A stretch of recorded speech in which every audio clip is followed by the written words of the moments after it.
Hello, everybody. I am Flavio Cucchi. I'm here to tell you about the latest adventure and misadventure of Iside, my beloved guitar built by Andrea Tacchi. This guitar has been with me in the last 27 years, traveled to 4 continents, and together we made almost all the recordings from the late 90s until today. So let's begin with a bit of history.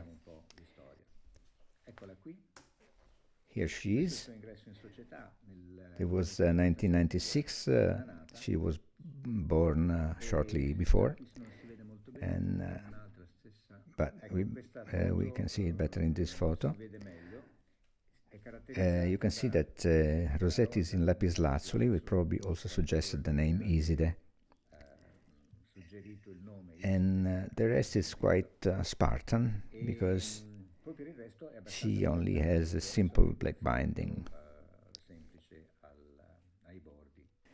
This guitar has been with me in many places around the world, and in the course of her life she has many transformations that were quite significant. Here it is. We see her 3 years later on the cover of Classical Guitar magazine. Here you can see that you can notice that while before the top was very clear in spruce, it now becomes cedar. We changed the soundboard twice, and we did several other changes over the years. She accompanied me here, everywhere. Here we are in Tokyo, and you can see the typical head by Tacchi.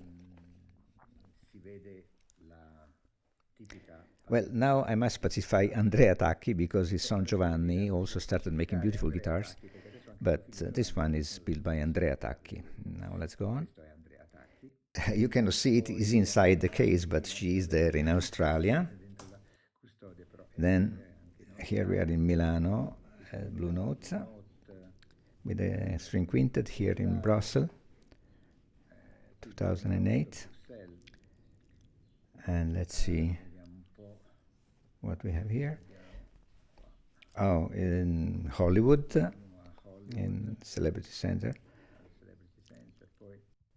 Here I used it as my DVD cover.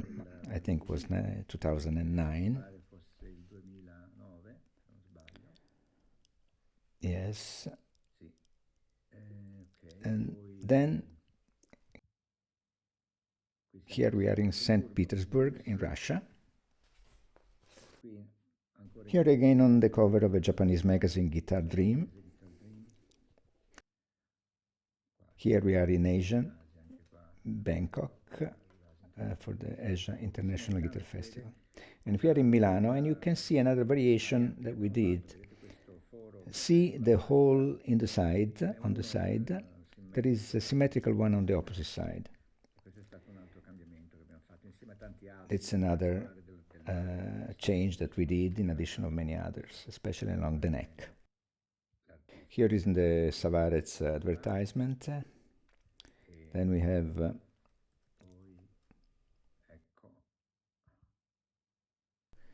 another Japanese magazine. Here maybe we can see better the color. This one is more recent, in China, 2019. This is the last one. It is the cover of my latest digital album. It's not seen well here, but there is another change in the bridge, because the bone of the bridge is half made of bone, the one that supports the basses, and the other half, under the trebles, is in carbon. That's it. And now we come to the adventure. The adventure happens in January of this year, 2023. I was going to United States when I stayed 1 month. The flight was with Lufthansa, Florence to Frankfurt and Frankfurt to Tampa. When I got to Frankfurt, I was traveling with my wife. We had 3 or 4 hours of layover, so since we didn't know what to do, we went to a quiet area to wait, and we found an empty room. Marta started drawing and I started playing the guitar just to pass the time. After a while, a gentleman in a Lufthansa uniform approached me. Initially, I thought he wanted to send me away, but instead he complimented me saying, "Oh, that's magnificent. You must absolutely come and play in front of the public waiting for the flight." This thing looked a bit bizarre to me, so I replied, "No, thank you." But the gentleman kept insisting with so much intention, he really wanted me to play in front of the people. So in the end I said, "Why not?" So I went with him. The room was full of people. He brought three chairs so I could choose the most comfortable for me. So I sit down.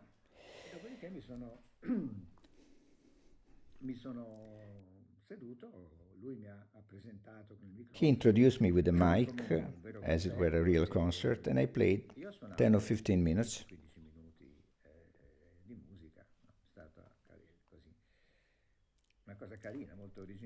It was a nice thing, very original, basically. It was a pleasant experience. Marta made a short video of me playing the guitar with the iPhone. We later posted on Facebook and had more than 108,000 visualizations. Here it is. Flavio Cucchi. Professional guitar player Flavio Cucchi from Florence, Italy, will entertain us for the next 15 minutes till boarding starts. Enjoy yourself.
That's it. Oh, the nice thing. I thought it was over, but the same gentleman who had invited me to play, a member of Lufthansa team, surprised me. He gave us an upgrade of the flight to business class, so we flew to Tampa in comfort, sipping champagne. In short, it was a very nice experience. Now let's go to the misadventures. After this month in Florida, everything went very well and many nice things happened and so on. We get to the time of the departure. It was in the end of February. When I woke up on departure day,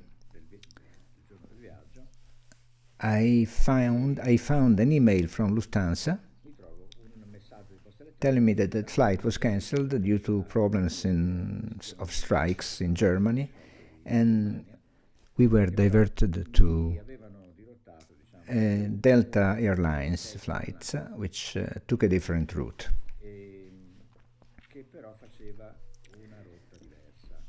Was Tampa, Atlanta, Paris, Florence. The flight change was not a problem, but the aircraft being used from Tampa to Atlanta was of medium size, with small overhead bins, and that was a problem. There was no room. It works like this, according to my experience of flying hundreds of times. Normally, on intercontinental plane, there is no problem keeping the guitar inside because the overhead bins are huge. There's a lot of space, a lot of room. This doesn't work in very small planes. For example, those on the route Florence-Paris, Florence-Frankfurt, Florence-Rome, and so on. The planes are very small, but being so small, there is a friendly atmosphere so that you smile to the hostess and she finds a way to place the guitars inside. Sometimes they put it in the cockpit, sometimes they put it in the lockers where they put their belongings. In the worst case, they take the guitar when you board, and when the plane lands, as soon as you get off, they give it back to you. And this avoids the guitar being submerged by tons of heavy luggage.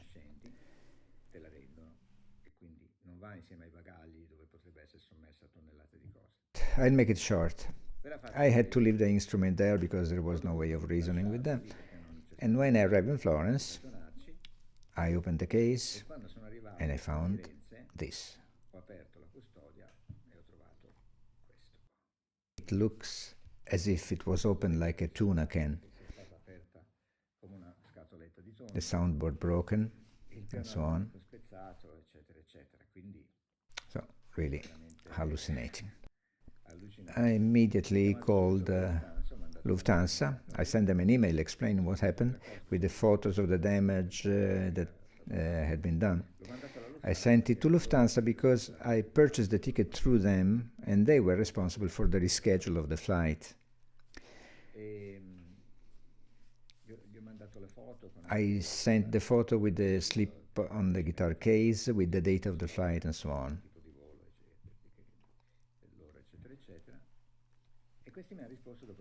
They answered me after 3 weeks, saying that they were sorry, but I had to call Delta.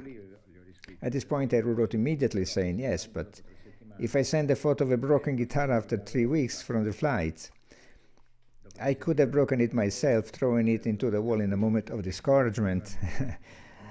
How can I prove that it has been a consequence of the flight? At least you of Lufthansa. Actually, I have to be more precise. Lufthansa was managing the flight, but was operated by Eurowing. So I said, at least send my request to Delta so that they know that I send it immediately after the flight. They replied, sorry, but we don't do it. You understood the situation. Well, so I was left with Iside in that condition, and I immediately brought her to his creator, Andrea Tacchi.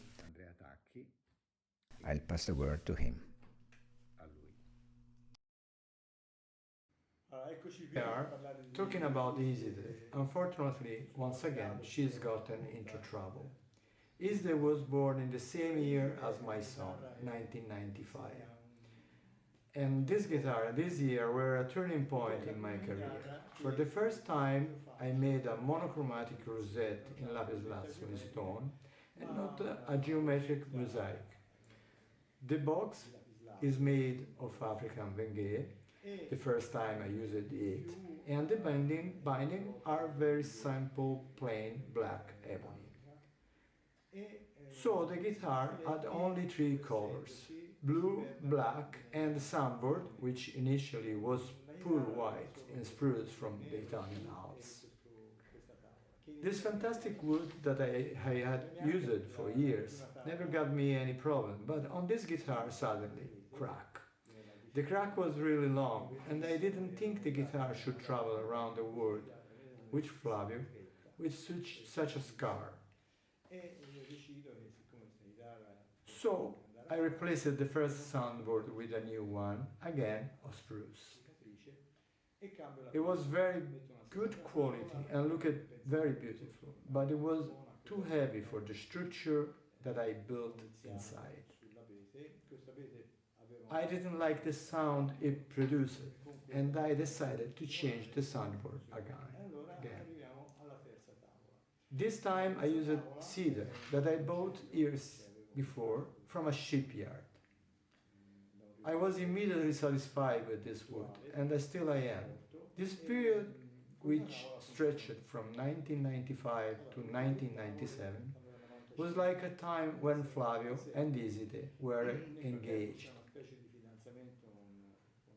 Here I need to say that every guitar, when it leaves, is like a daughter who goes away into the world with her companion.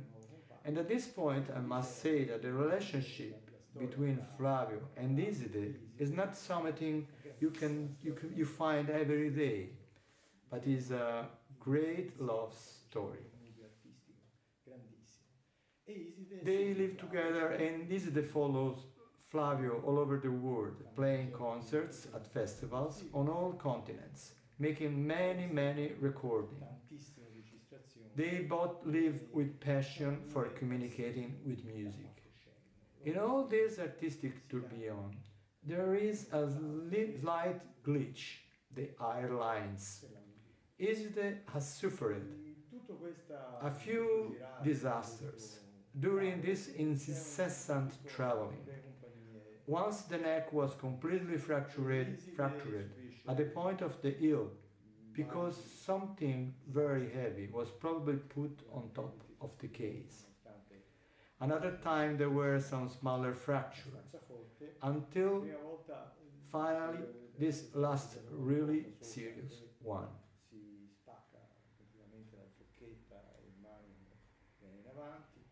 The side received a blow and caved in, but as it is made of 3 layers, Vengue on the outside, cypress on the inside, and cross fiber Sitka in the middle, the fracture was disastrous, with lots of shattered fragments everywhere. Si cretta tutto, entra dentro, si stronca tutta questa parte e per ritirarla fuori, like a surgeon, the first thing I had to do was to clean the wound. Afterward, I had to pull together a kind of wrench with some of old machine head and fishing wire to pull out the broken parts. Then everything had to be glued, smoothed over and vanished again, to return Iside to her previous beauty, ready to be played again. I think these images are worth more than any description. The guitar arrived in this condition. The side and the soundboard were shattered in many places. The top also across the fiber near the lining. And the side, which, as I said, is made of 3 layers, had collapsed inside. The Sitka in the middle and the Vengue were completely fragmented within the crack.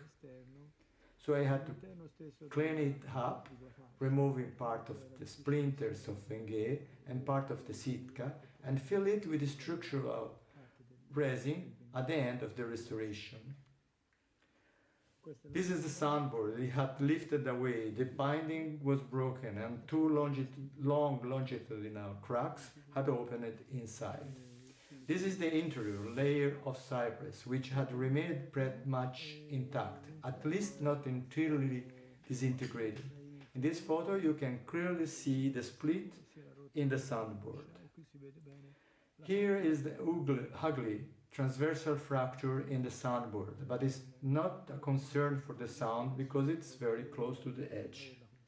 I started trying to level the broken part using various techniques, one at a time, as it was impossible to do all in one shot.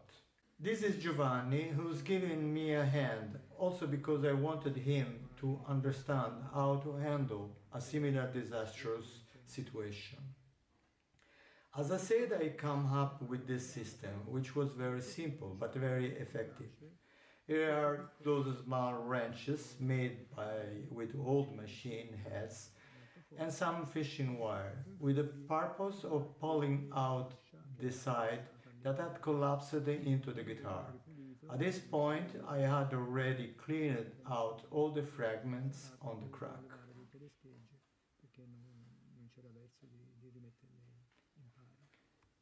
This video that show very clearly how I operated to reset the side fracture.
Buddy. Alright, buddy. Qui no, man. Pari. Once the side was in order again, I dedicated myself to the soundboard and to the broken binding.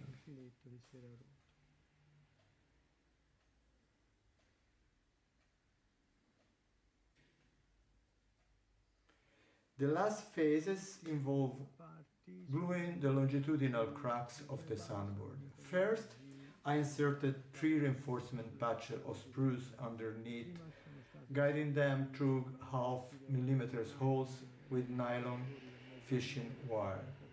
Even though it's not orthodox to use irreversible glue on restoration, since this is a living guitar destined to play and travel all over the world, I allowed myself to use a polyurethane glue, because actually it's the adhesive which seems to me give the best results of holding and invisibility.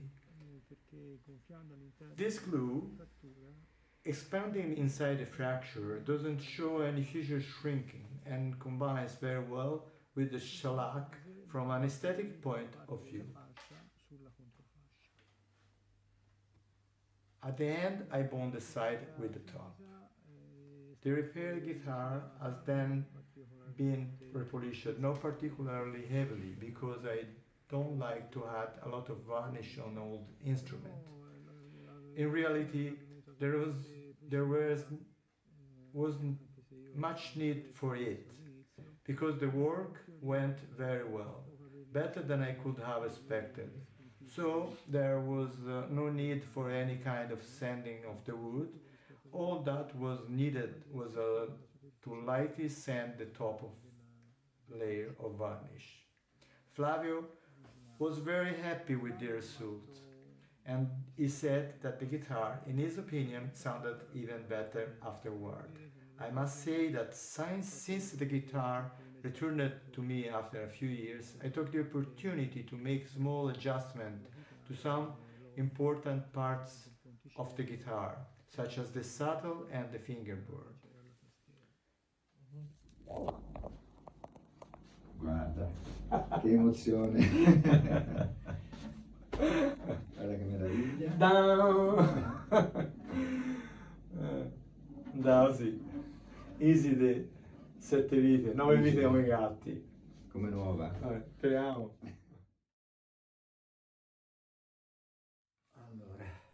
So, let's try to get familiar.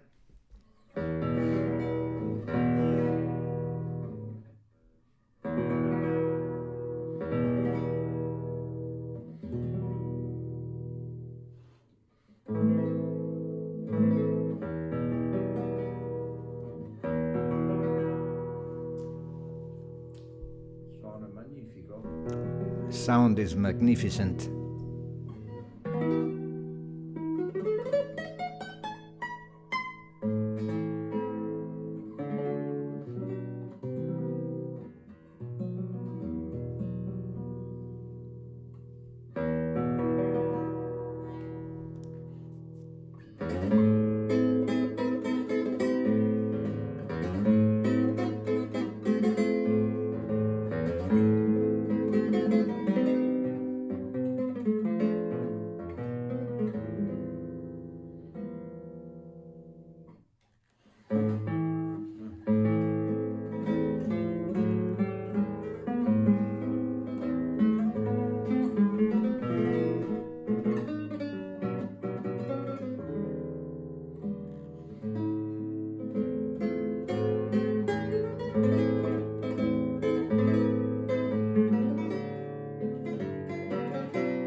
I have to get used to it because something has changed. It is more precise. I can play louder because there is a good balance between the action. I don't know exactly.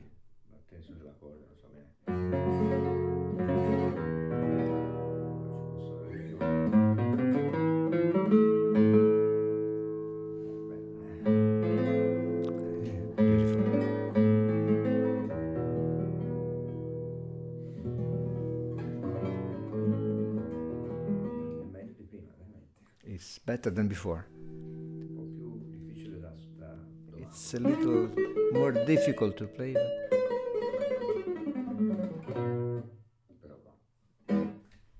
But it works. Ah, una cosa. Il manico dietro era in origine nero. The neck behind originally was black with Iside written in golden letters. After 27 years of sliding, it becomes like this, as you see, as a masterpiece of contemporary art that nor me, much less Andrea Tacchi, want to touch because it's the life, it represents the life of this guitar that, as I said, she traveled and played so much, always and only with me.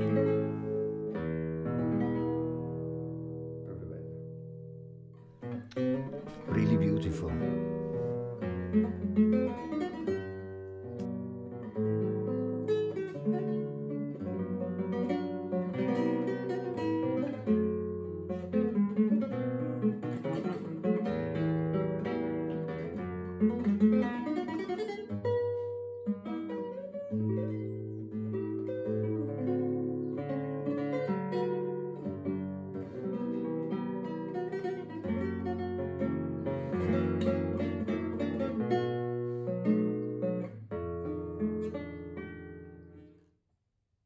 un po' da male, però I have to tame her, but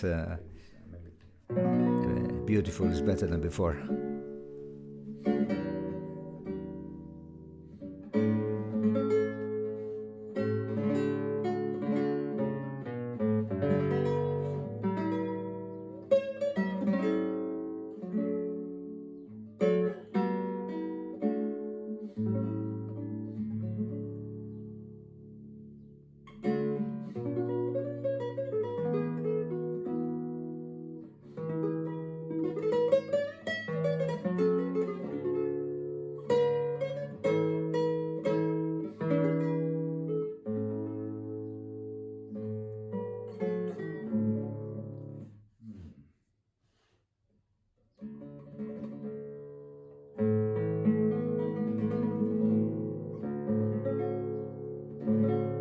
è un piacere suonare, veramente. It's a pleasure to play her. Una nuova vita. She has a new life. Ma guarda te. Con tutte le cicatrici. With all the scars.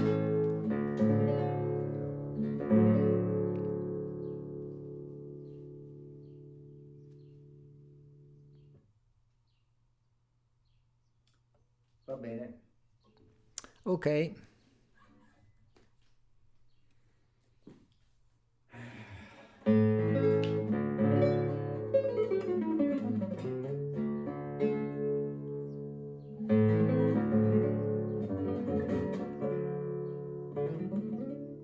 can't stop playing.